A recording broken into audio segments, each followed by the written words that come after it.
India's Prime Minister Narendra Modi has entered India's democratic record books, becoming the country's longest serving, continuously serving elected Prime Minister and surpassing the record set by Jawaharlal Nehru with 4,399 consecutive days in office since first taking oath on the 26th of May 2014. PM Modi has overtaken Nehru's elected tenure of 4,398 days, which began after India's first general elections in 1952 and continued until 1964. To mark the milestone, the Union Cabinet today passed a resolution congratulating PM Modi, while Cabinet colleagues also gave him a standing ovation.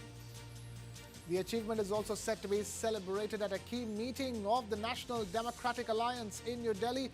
The meeting of NDA leaders is being held at the Bharat Mandapam with the PM Modi, senior BJP leaders and representatives of all alliance partners attending it. The gathering is set to mark 12 years of the Modi government at the centre and is expected to adopt a resolution hailing the Prime Minister for becoming India's longest continuously serving elected Prime Minister. The NDA meeting comes a day after the gathering of India bloc leaders, underscoring the political significance of the moment. PM Modi's tenure has spanned 3 consecutive electoral mandates, a period during which India has witnessed major infrastructure expansion, growth in digital public services, welfare initiatives and an enhanced global profile. We have our managing editor Kartikeya Sharma now joining us on the phone line. Kartikeya, a momentous occasion, for a democracy, the largest democracy in the world, today celebrates the longest serving leader of that democratic process, which is the Prime Minister. Yes, I think it's milestone in multiple ways because not only Prime Minister has matched Jawaharlal Nehru in terms of the elected Prime Minister number of days he has spent in office, but if you look at the contribution he has made is huge. It's very, very important. One is that the Prime Minister Narendra Modi has been a transformational Prime Minister. We have to understand that when we talk about Prime Minister Modi, he has not been like other Prime Ministers that who have come, did little bit in their terms of foreign policy. His comparison with Nehru has been like builder of modern India. If you look at the way aims have come up, if you look at the way distribution infrastructure has been transformed, if you look at the way the policy, he has changed the foreign policy of the country. And most important of all, you see, he has made a political change. Like the Nehruvian consensus is like on the fringe. One. Secondly, he has resolved a lot of issues with the founding fathers parked in the directive principle of the Constitution. Now, what were the issues which were parked in the directive principles? In directive principle, 370 was parked. In directive principle, Uniform Civil Code was parked. So now, Uniform Civil Code is something that states are taking up on their own. You don't have 370 in Kashmir. That has been done away with. Theaterization of our military infrastructure is taking place. Something that was not there in 80s and 90s, despite being talked about. So we have a new parliament now. So I think his comparison can only be with Nehru, and achievements can only be compared with Nehru, because what he has done is path-breaking. It's like he has built his legacy in stone, in the sense, a lot of people will say, well, even the older parliament was built in 1935. It was not built during Jawaharlal Nehru's time. You would know, Krishna, that it was built to accommodate those who would get elected under the Act of 1935, where it was made to absorb the elites of this country, the landed aristocracy, the limited electorate. But, well, and BJP would like to actually tom this entire affair. And why not? You look at the expansion of BJP in 2010. Would you have imagined, Krishna, that BJP would be in government in Odisha, ruled by Patnaik, or in Assam, or in, say, for example, second time in Uttar Pradesh, or for example, which is very also hard to believe, in West Bengal, forming a government in West Bengal, or to have their own chief minister in Bihar. So this is transformative. I'm not going to get into numbers, or breaking of and they've recaptured the momentum also politically. Look what happened. We were together in the studio 2024. They were down to 240. They started with Haryana, and right now the opposition party with 100 MPs doesn't have the momentum. Why? Because they have lost it during assembly elections. So I think we have to frame Modi in that context. He is a hardcore, blue-blooded product of RSS, but he is not bound by them. He's not bound by them. And from the perspective of the majority or the Hindu community, I think the work he has done for the religious complexes in India is something which a lot of people appreciate. Because if you look at old Banaras, many of the temples, because of the way Hinduism operates, either they were under the government trust, or they would function under the local confederation. Now you go to Kashi, the way entire Vishwanath complex has been made, or for example the puja archana that was performed at the Martanda temple in Kashmir.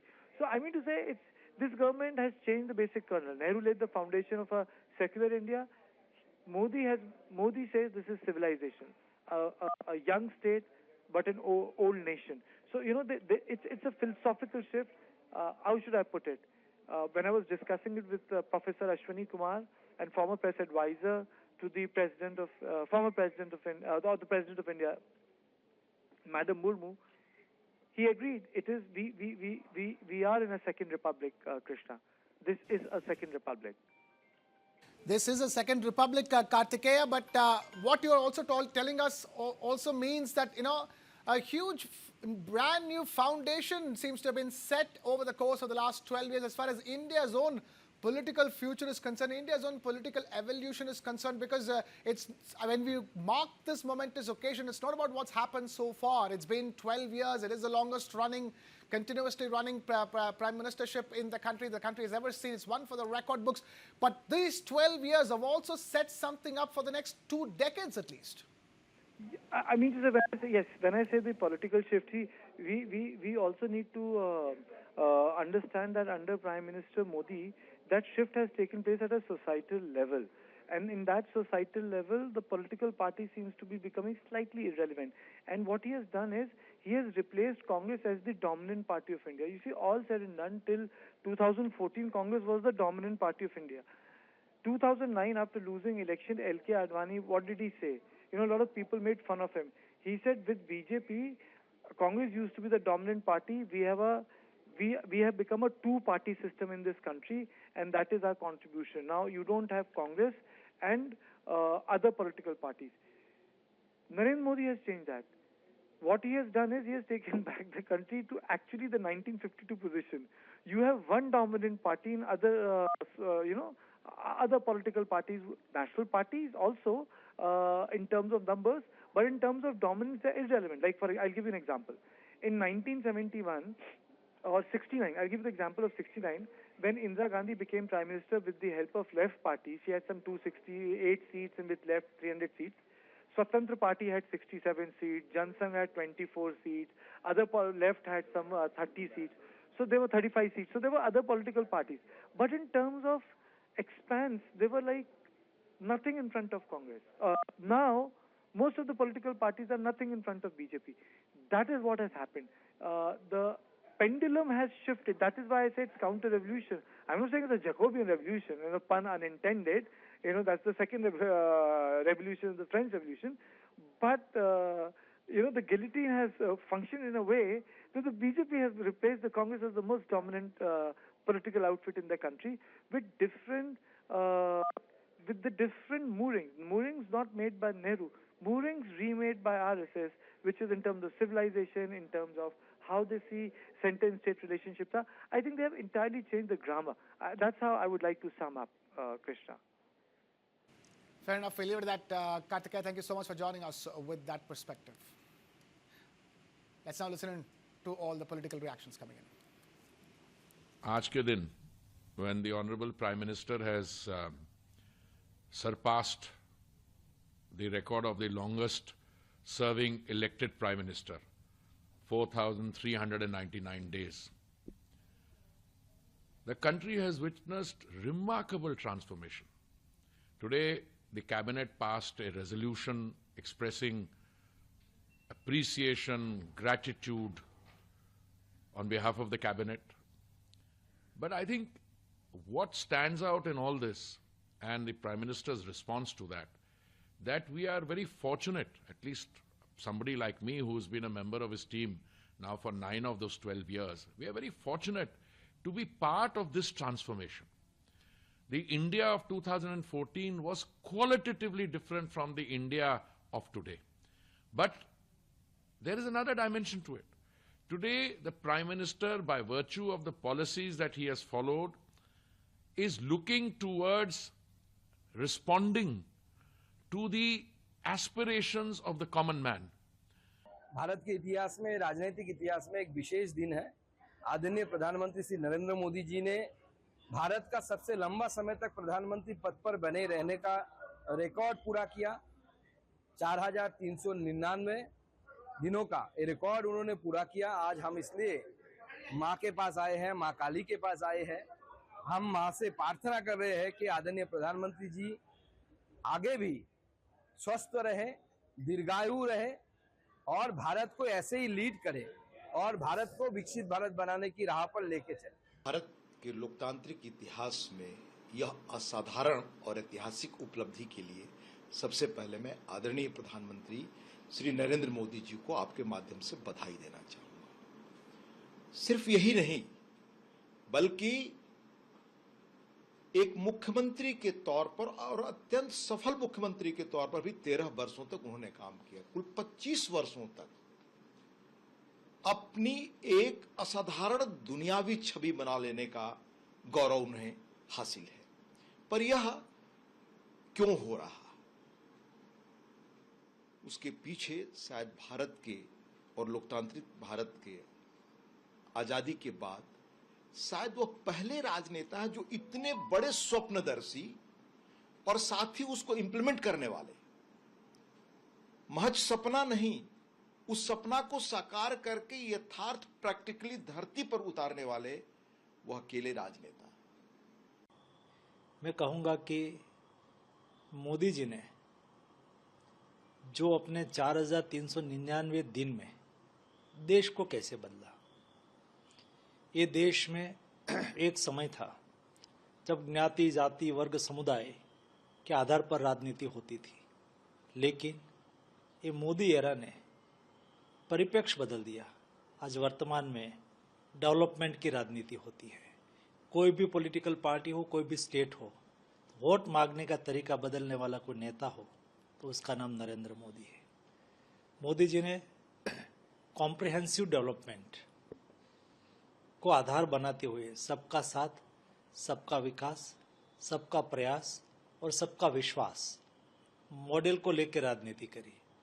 I congratulate our Honorable Prime Minister, Mr. Narendra Modi ji, for becoming the largest continuously serving Prime Minister of India. During his tenure, he has taken up so many progressive and people-oriented measures in his governance. For example, the GST reforms is one of the major reforms he has undertaken, and also the Swachh Bharat movement, in which crores of toilets were being built for the common people. And similarly, so many social security schemes were introduced, like Pradhan Mantri Jeevan Jyoti Bima Yojana, Jeevan Suraksha Bima Yojana, and Pradhan Mantri Ujjwala Yojana, Mudra Yojana. Like that, so many social welfare measures were taken, and every scheme he has brought in reflects his concern of the poorer sections. Tomorrow it's going to be 4,400th day, and we are 145th month, and we are very happy that our Honorable Prime Minister, the longest serving Prime Minister, and including his chief ministership, longest serving leader in the world in the office, either as chief minister and the prime minister. We are very happy. We are all living in this era. So we are seeing this achievement, and our honorable prime minister rose from the Karyakarta level. He has risen to that level. So it is a motivation for each and every Karyakarta, because it is not like Congress, a dynasty. Yeah. A person from a single family only can occupy such chair. But in Bharatiya Janata Party, Karyakarta has been risen to this level, is occupying the chair. So it is a motivation for each and every Karyakarta.